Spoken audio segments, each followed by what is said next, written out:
Movie की शुरुआत एक आर्मी कैंप से होती है जहां सोल्जर्स ट्रेनिंग कर रहे होते हैं। उनमें से एक सोल्जर का नाम माइकल होता है। वो आज अपनी गर्लफ्रेंड को शादी के लिए प्रपोज करने वाला है। उसका दोस्त उसे कहता है कि वो तुम्हें पसंद करती है और शादी के लिए हाँ ही करेगी। माइकल रात को घर आ जाता है। एबी ने डिनर तैयार कर रखा होता है। माइकल एबी को हक करता है और उसे शादी के लिए प्रपोज कर देता है। एबी भी उसका प्रपोजल एक्सेप्ट कर लेती है। इसके बाद वो दोनों इंटीमेट होने लगते हैं। अगले दिन माइकल को एक कॉल आती है और उसे पता चलता है कि उसके पिता रोल्दान को हार्ट अटैक आया है। माइकल की अपने पिता से बनती नहीं थी, इसलिए वो कहता है कि मैं उनसे मिलने नहीं जाऊंगा, लेकिन एबी के समझाने पर वो अपने पिता से मिलने चला जाता है। रोल्दान की हालत अब ठीक थी। जब उसे होश आता है तो एबी और माइकल उसे घर लेकर आ जाते हैं। एबी रोल्दान के घर को देखकर हैरान हो जाती है क्योंकि उसे नहीं पता था कि रोल्दान इतना अमीर है। अगले दिन एबी मार्केट से सब्जियां लाकर टेबल पर रख देती है। रोल्दान उन्हें उठाकर किचन में रखने लगता है कि गलती से वो माइकल के फोन को गिरा देता है। ये देखकर माइकल रोल्दान पर चिल्लाने लगता है। तभी एबी वहां आकर सिचुएशन संभालती है। रात को वो माइकल को कहती है कि तुम्हें अपने पिता से ऐसे बात नहीं करनी चाहिए। माइकल कहता है कि मैं बचपन में अकेला ही रहा हूँ, मुझे जब भी अपने पिता की जरूरत होती थी तो वो वहाँ नहीं होते। रोल्दान भी उसकी बातें सुन रहा था। एबी कहती है कि वो सब पुरानी बातें हैं, मैं तुम्हारे साथ एक फैमिली बनाना चाहती हूँ, तुम्हें सब भूलकर एक नई शुरुआत करनी चाहिए। थोड़ी देर बाद रोल्दान माइकल के पास जाता है और उससे माफी मांगता है। वो कहता है कि मैं मानता हूँ मैं तुम्हें कभी टाइम नहीं दे पाया, लेकिन मैं तुम्हारे बच्चे को अपना सारा टाइम दूंगा। माइकल इमोशनल हो जाता है और अपने पिता को माफ कर देता है। वो सारे साथ मिलकर डिनर करने लगते हैं। रोल्दान माइकल को कुछ पैसे देता है क्योंकि माइकल ने घर बनाने के लिए लोन ले रखा था। अगले दिन माइकल कैंप में वापस चला जाता है। कमांडर सैनिकों से कहता है कि बॉर्डर पर आतंकवादी घुस आए हैं, सभी अपनी अपनी फैमिली के साथ थोड़ा टाइम स्पेंड कर लो क्योंकि आगे के ऑपरेशन में हम शहीद भी हो सकते हैं। माइकल एबी को मिलकर सब कुछ बता देता है। वो कहता है कि मेरे पीछे से तुम मेरे पिता का ध्यान रखना। अगले दिन कमांडर सभी को ऑपरेशन की स्ट्रेटेजी समझाता है। माइकल अपने दोस्त के पास जाता है। उसका दोस्त घबराया हुआ था।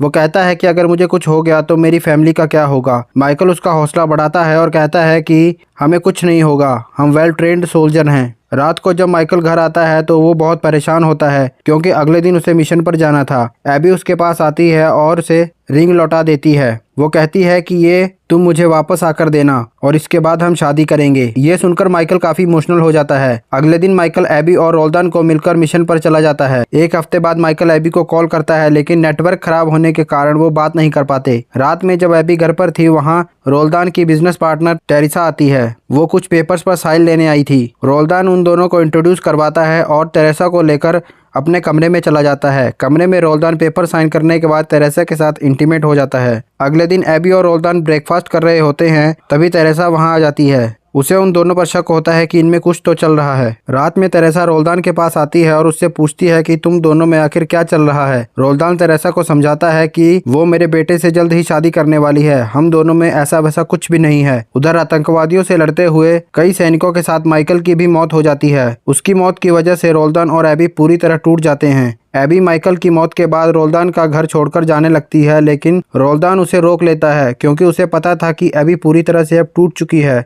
एबी अब पूरा दिन शांत रहने लगी थी। उसने माइकल के गम में पीना भी शुरू कर दिया था। एक दिन जब वो ज्यादा नशे में थी तो रोल्दान उसे उसके कमरे में छोड़ने जाता है। नशे की हालत में एबी को रोल्दान में माइकल नजर आने लगता है और वो रोल्दान को किस करने लगती है। रोल्दान को ये सब सही नहीं लगता और वो वहां से चला जाता है। अगली सुबह वो दोनों रात वाले इंसिडेंट पर बात करते हैं। एबी रोल्दान से माफी मांगती है। रोल्दान कहता है कि इसमें तुम्हारी गलती नहीं है, नशे के कारण वो सब हुआ। दिन बीतने लगते हैं और रोल्दान और एबी के बीच काफी अच्छी अंडरस्टैंडिंग डेवलप हो जाती है। वो दोनों खुश रहने लगे थे। एक दिन रोल्दान एबी को माइकल के बचपन की तस्वीरें दिखा रहा था, जिसे देखकर वो इमोशनल हो जाते हैं। एबी उसे संभालती है, जिस बीच वो दोनों करीब आ जाते हैं और दोनों इंटीमेट हो जाते हैं। इसके बाद एबी को एक कॉल आता है जिसमें उसे पता चलता है कि माइकल अभी भी जिंदा है। यह सुनकर वो खुश भी थे और उन दोनों में जो पिछली रात हुआ उसको लेकर वो कंफ्यूज्ड भी थे। वो दोनों हॉस्पिटल जाते हैं जहां उन्हें पता चलता है कि आतंकवादियों ने माइकल को पकड़कर बहुत टॉर्चर किया है, लेकिन उसकी किस्मत अच्छी है कि वो वहां से बचकर निकल आया है। हॉस्पिटल से डिस्चार्ज मिलने के बाद माइकल घर आ जाता है,